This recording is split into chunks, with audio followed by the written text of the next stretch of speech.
Member for Calgary-West.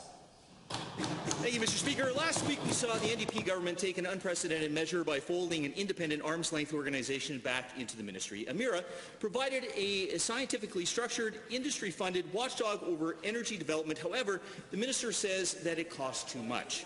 For a function that took up less than 3% of the department's budget, it is not acceptable to sacrifice transparency and accountability to save minuscule amounts of money. So to the Environment Minister, can the minister explain how these dollars will be repurposed, or is this just another time where we just have to wait until the budget?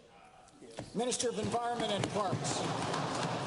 Well, thank you, Mr. Speaker, and thank you to the honourable member for the question. In fact, when we made the announcement, we made it very clear that savings that were realized would be reinvested back into frontline monitoring services. And, the reason why we did it, the analysis showed that, quote, previous administrations failed to fully consider the implications of transferring the bulk of scientific capacity from Environment and Parks and Emera, and the impact such a transfer would have on AEP's ability to carry out its environmental stewardship roles.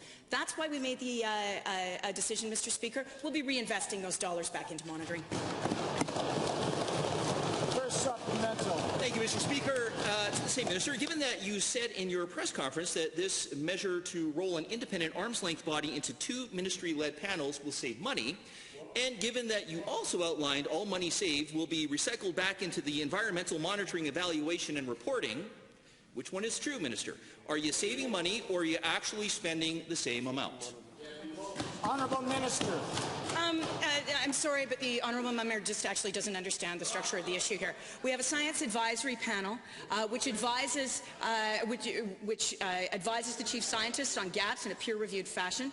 There was then a board which we have dissolved, Mr. Speaker, and a full executive team of various VPs and so on to do the actual management of the day-to-day operations of Emera. So he's wrong.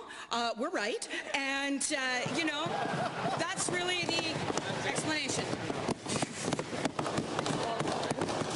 Second supplemental.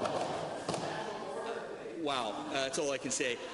Minister, given that industry has funded more than two-thirds of the budget of Emera in 2015-16 through the Joint Oil Sands Monitoring Initiative, and given that many Albertans believe it would be inappropriate to take money provided by the energy industry and expense it to everyday department spending, to the same minister, how will you justify the redirection of the spending towards two new panels? How many panels has this government now created? And will these new panels be reviewed by your current review of Alberta's ABC system? Thank you. Minister of Environment.